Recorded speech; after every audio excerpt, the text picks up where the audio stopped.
बिस्मिल्लाहिर्रहमानिर्रहीम।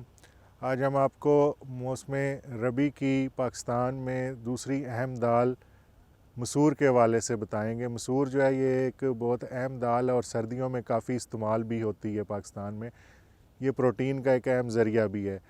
पाकिस्तान में ये बहुत पहले बहुत रकबे पे काश्त होती थी, लेकिन आहिस्ता आहिस्ता इसका रकबा कम हो गया। अब तकरीबन ये 5 से 6 हज़ार हेक्टेयर के ऊपर काश्त होती है और उसमें मेन जो इलाके जहाँ पे ये काश्त होती है पुठवार का इलाका है, जिसमें पिंडी डिवीज़न शामिल है। इसके अलावा कुछ सियालकोट, नारोवाल, शकरगढ़ के इलाकों में और खैबर पख्तूनख्वा के कुछ इलाकों में और बलूचिस्तान में अब इसको इंट्रोड्यूस कराया जा रहा है। PRC ने PSDP पल्सिस प्रोजेक्ट में इसको बलूचिस्तान के काफ़ी इलाकों में इंट्रोड्यूस कराया, जहाँ ये कामयाबी से काश्त हो रही है। तो मसूर की दाल जो है इसका वक्त काश्त जो है अक्टूबर है। अक्टूबर के आखिर में इसको काश्त किया जाता है। तो जिन इलाकों में ये काश्त हुई है और ज़्यादातर ये बारानी इलाकों में काश्त होती है, जिस पे इसके इन्हसार बारिश के ऊपर ही होता है। इस वक्त ये तकरीबन 3 महीने इसको काश्त हुए हो चुके हैं लगभग। और चूँकि ये बारानी इलाके की फ़सल है, तो इस वक्त जो इसको सबसे अहम मसला है वो है एक तो ठंड बहुत ज़्यादा है, जो इस वक्त धुंध और साथ कोहरा पड़ता है, उसकी वजह से इसकी जो ग्रोथ है वो रुक जाती है या कम हो जाती है। और दूसरा जो है पानी की कमी है।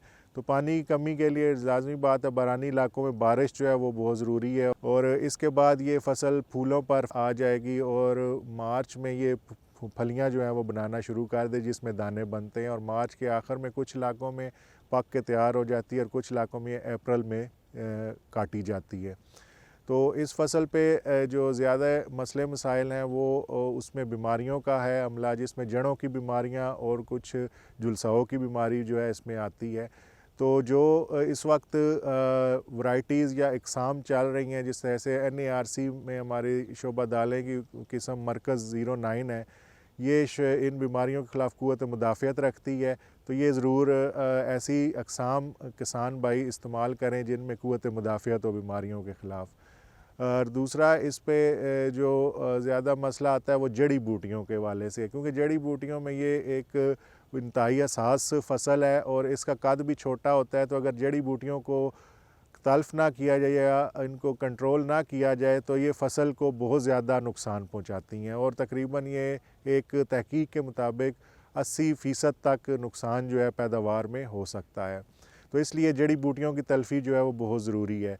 तो जड़ी बूटियों की तल्फ़ी के लिए किसान भाई जिस वक्त इसकी बिजाई करते हैं अक्टूबर में, जब वत्तर होता है, तो बिजाई के फ़ौरन बाद प्री इमरजेंस जो है वो हर्बिसाइड जो है वो स्प्रे ज़रूर करें, जिससे कम अज़ कम 45 से 60 दिन तक इसमें जड़ी बूटियों का कंट्रोल जो है वो आपको मिल जाता है। उसके बाद जब बारिशें हों उसके बाद 1 से 2 गोडी जो है इसको करना ज़रूरी होता है। अगर घासनुमा जड़ी बूटियाँ हों तो इस फसल में पोस्ट इमरजेंस हर्बिसाइड भी मौजूद है, जो कि आप स्प्रे कर सकते हैं और उससे आपकी फ़सल को घासनुमा जड़ी बूटियों से निजात मिल सकती है। लेकिन चौड़े पत्ते वाली जड़ी बूटियों को आपने बजरिया गोडी जो है वो तल्फ़ करना है। इस पे तजर्बात जारी हैं NARC PRC में, जहाँ हम कोशिश कर रहे हैं कि ऐसी ज़हरें जो है वो मुतारफ़ करवाई जाएँ जो इस फसल के लिए नुकसानदेह ना हो, बल्कि चौड़े पत्ते वाली जो जड़ी बूटियाँ उनको ख़त्म किया जा सके, उनका तदारक किया जा सके। तो ये फ़सल जो है ये तकरीबन अप्रैल में मैंने बताया कि पक के तैयार हो जाती है, जिसके बाद इसकी कटाई जो है वो जहाँ छोटे किसान हैं जिनके पास थोड़ा एरिया है वो हाथ से इसकी कटाई करके इसको खुश्क करके फिर गाई जो है इसकी थ्रेशर के ज़रिए कर सकते हैं। और जहाँ बड़े एरिया पे अगर ये लग रही है तो ये कंबाइन हार्वेस्टर जो है उससे भी हो सकती है इसकी जो है कटाई और गाई। तो इसको स्टोर करने के लिए पहले जिन्स को खुश्क करें अच्छी तरह और फिर इसको स्टोर करें अच्छे तरीके से, और कीड़ों से स्टोर ग्रेन पेस्ट जो है उनसे बचाने के लिए इनको महफूज ज़ख़ीरा जो है वो करें, जिसमें हर्मेटिक बैग्स की नई टेक्नोलॉजी जो है वो भी हमने इंट्रोड्यूस कुछ करवाई है और गोदामों को साफ़ करके उनमें अच्छे तरीके से इसको स्टोरेज करें। तो इसकी जो फ़सल है, जो इसमें अच्छी पैदावार लेने के जो अवामिल हैं वो 5 हैं, जिसमें अच्छा सेहतमंद बीज जो है वो इस्तेमाल करना चाहिए। जड़ी बूटियों को तदारक लाजमी है इसमें। बीमारियों और कीड़ों मकोड़ों से बचाव जो है इसको लाजमी करना है।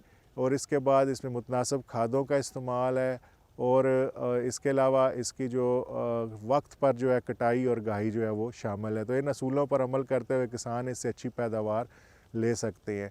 तो यहाँ पे हमारे जो बरानी इलाके हैं इसमें ये 15 से 18 मन तक 1 एकड़ से इसकी पैदावार लेते हैं किसान, अगर बारिशें अच्छी हों और मौसमी हालात साजगार रहें। लेकिन मौसमी हालात, चूँकि ये बरानी फसल है, इसके ऊपर इसका इन्हिसार होता है, तो अगर बारिशें नहीं होती या बहुत ज़्यादा हो जाती हैं तो इससे इसमें नुकसान भी होता है। लेकिन आप इसको अच्छी तरह अगर मैनेज करें तो 15 से 18 मन एवरेज यील्ड जो है वो आप इसकी ले सकते हैं।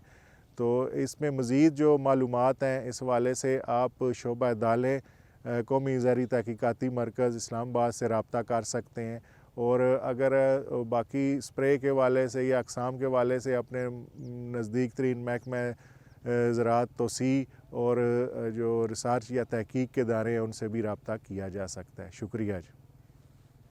ठीक हो गया जी।